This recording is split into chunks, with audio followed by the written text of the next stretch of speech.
आज दुनिया uncertainty, supply chain disruption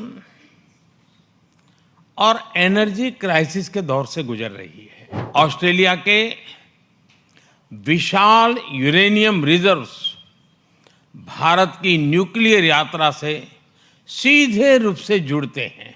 हमारी पार्टनरशिप केवल दोनों राजधानियों या कुछ शहरों तक सीमित नहीं रहनी चाहिए। हमें हमारे राज्यों, छोटे बड़े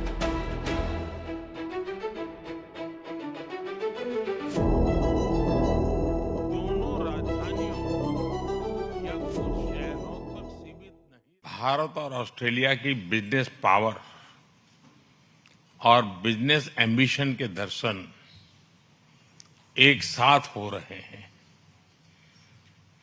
आप सबकी यहां उपस्थिति हमारे शेयर्ड कॉन्फिडेंस और शेयर्ड एस्पिरेशंस का प्रतीक है। आज दुनिया अनसर्टेनिटी, सप्लाई चेन डिसरप्शन और एनर्जी क्राइसिस के दौर से गुजर रही है। ऐसे समय में भारत और ऑस्ट्रेलिया का नेचुरल और ट्रस्टेड पार्टनर के रूप में आगे बढ़ना स्वाभाविक भी है और आवश्यक भी है। बीते वर्षों में हमने दोनों देशों की क्षमताओं के साथ भावी साझेदारी का एक मजबूत फ्रेमवर्क तैयार किया है। साल 2022 में रिकॉर्ड समय में किए गए एक्टा समझौते से हमारी आर्थिक साझेदारी और सशक्त हुई है। इसके लागू होने के बाद भारत से ऑस्ट्रेलिया को एक्सपोर्ट डबल हुआ है और दोनों देशों के बिजनेसेस को नए मार्केट एक्सेस इसका लाभ मिला है। लेकिन हम यहीं नहीं रुके रहे। अब हम व्यापक सीका समझौता करने की तरफ आगे बढ़ रहे हैं। इन प्रयासों से दोनों देशों की सरकारों ने एक नया रनवे तैयार किया है। अब इस पर इन्वेस्टमेंट और इनोवेशन का विमान उड़ान भरने के लिए तैयार है और आप सभी को इसे नई ऊंचाई पर ले जाना है। फ्रेंड्स, यहां क्लीन एनर्जी से जुड़ी कई कंपनियां उपस्थित है। हम भारत में hydro projects, green hydrogen, solar modules और विंड मिल्स के लिए मैन्युफैक्चरिंग इकोसिस्टम तैयार कर रहे हैं। भारत ने 2030 तक 500 गीगावाट रिन्यूएबल एनर्जी और 2070 तक नेट जीरो का लक्ष्य रखा है। ऑस्ट्रेलिया के टेक्नोलॉजी, कैपिटल और रिसोर्सेज इस ट्रांजिशन को गति दे सकते हैं। कुछ महीनों पहले भारत ने शांति एक्ट से न्यूक्लियर सेक्टर को प्राइवेट कंपनीज के लिए खोल दिया है। हमने 2047 तक 100 गीगावाट न्यूक्लियर एनर्जी का लक्ष्य रखा है। ऑस्ट्रेलिया के विशाल यूरेनियम रिजर्व्स भारत की न्यूक्लियर यात्रा से सीधे रूप से जुड़ते हैं। हमारे लिए इस क्षेत्र में सहयोग बढ़ाने के लिए हिस्टोरिक अपॉर्चुनिटीज हैं। भारत में पोर्ट, एयरपोर्ट, रोड, रेलवे और अर्बन इंफ्रास्ट्रक्चर में ऑस्ट्रेलिया के लॉन्ग टर्म इन्वेस्टर्स के लिए अनेक अनेक संभावनाएं हैं। आज भारत में नेशनल हाईवेज लगभग 34 किलोमीटर प्रतिदिन की गति से बन रहे हैं। हर दिन 8 किलोमीटर से अधिक रेलवे ट्रैक्स लगाए जा रहे हैं। यह स्केल, स्पीड और स्टेबिलिटी तीनों का संगम है। स्टील सेक्टर में हम पहले से मजबूत सहयोगी रहे हैं। भारत आज दुनिया का दूसरा सबसे बड़ा क्रूड स्टील प्रोड्यूसर है। हम मिलकर low carbon aluminium, green iron और क्लीन मैन्युफैक्चरिंग पर काम कर सकते हैं।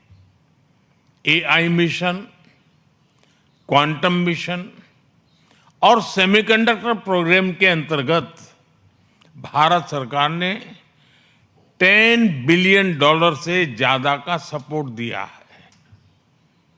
हम data centre, AI, quantum, semiconductor और डिजिटल पब्लिक इंफ्रास्ट्रक्चर के क्षेत्र में मिलकर ग्लोबल सॉल्यूशंस तैयार कर सकते हैं।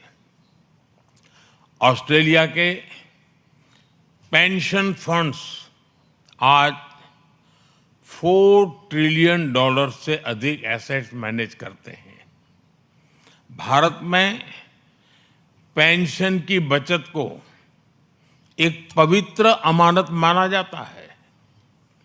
हम इसे केवल कैपिटल नहीं, करोड़ों करोड़ों परिवारों का ट्रस्ट मानते हैं। भारत आपके फंड्स को सेफ, स्टेबल और सस्टेनेबल ग्रोथ का अवसर देता है। हमारा प्रयास रहेगा कि आपका ट्रस्ट भी बढ़े और आपका कैपिटल भी बढ़े। एजुकेशन और स्किल्स में दोनों देशों के बीच नेचुरल सिनर्जी है। डिकिन यूनिवर्सिटी और वुलंगडोंग यूनिवर्सिटी ने गिफ्ट सिटी में कैंपस खोलकर एक नया अध्याय शुरू किया है। यह भारत के प्रति उनके कॉन्फिडेंस का प्रतिबिंब है। हमारा साझा लक्ष्य होना चाहिए कि हम स्टूडेंट मोबिलिटी को टैलेंट पार्टनरशिप में बदले। फ्रेंड, इन सभी क्षेत्रों में आगे बढ़ने के लिए हमें एक और महत्वपूर्ण आयाम पर ध्यान देना होगा। हमारी पार्टनरशिप केवल दोनों राजधानियों या कुछ शहरों तक सीमित नहीं रहनी चाहिए। हमें हमारे राज्यों, छोटे बड़े शहरों, विश्वविद्यालयों, उद्योगों, सभी के स्टेक होल्डर्स बनाना होगा। वेस्टर्न ऑस्ट्रेलिया की क्रिटिकल मिनरल स्ट्रेंथ, उसको हम उड़ीसा और गुजरात की मैन्युफैक्चरिंग कैपेबिलिटी के साथ जोड़ सकते हैं। क्वींसलैंड और टेस्मेनिया की क्लीन एनर्जी और एग्रीकल्चर एक्सपर्टीज, पंजाब और तमिलनाडु और आंध्र प्रदेश के रिन्यूएबल कॉरिडोर्स और फूड प्रोसेसिंग इकोसिस्टम को नई गति दे सकते हैं।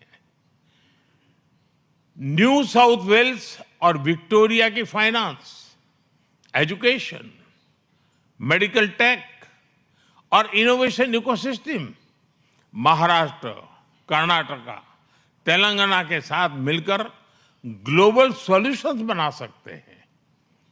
साउथ ऑस्ट्रेलिया की डिफेंस, स्पेस और मैन्युफैक्चरिंग कैपेबिलिटी उत्तर प्रदेश और केरलम के साथ नए अवसर बना सकती है। मेरा सुझाव है कि हम आने वाले समय में कुछ फोकस स्टेट टू स्टेट और सेक्टर टू सेक्टर पार्टनरशिप की पहचान करें और उन्हें आगे ले जाने के लिए रणनीति बनाए। फ्रेंड्स, लोकतांत्रिक मूल्यों और इंडो पैसिफिक साझा विजन के आधार पर हमारे बीच गहरा स्ट्रेटेजिक कन्वर्जेंस बना है। हम अपनी बिजनेस पार्टनरशिप को नई ऊंचाइयों पर ले जाने के लिए प्रतिबद्ध हैं। इस प्रयास में आप सभी की भूमिका बहुत महत्वपूर्ण है। मुझे विश्वास है कि आज का ये संवाद नए आइडियाज, नई पार्टनरशिप और नए कमिटमेंट्स को जन्म देगा। मैं फिर एक बार प्रधानमंत्री जी का इस कार्यक्रम के लिए समय निकालने के लिए उनका हृदय से आभार व्यक्त करता हूं और आप सभी को बहुत बहुत शुभकामनाएं। धन्यवाद।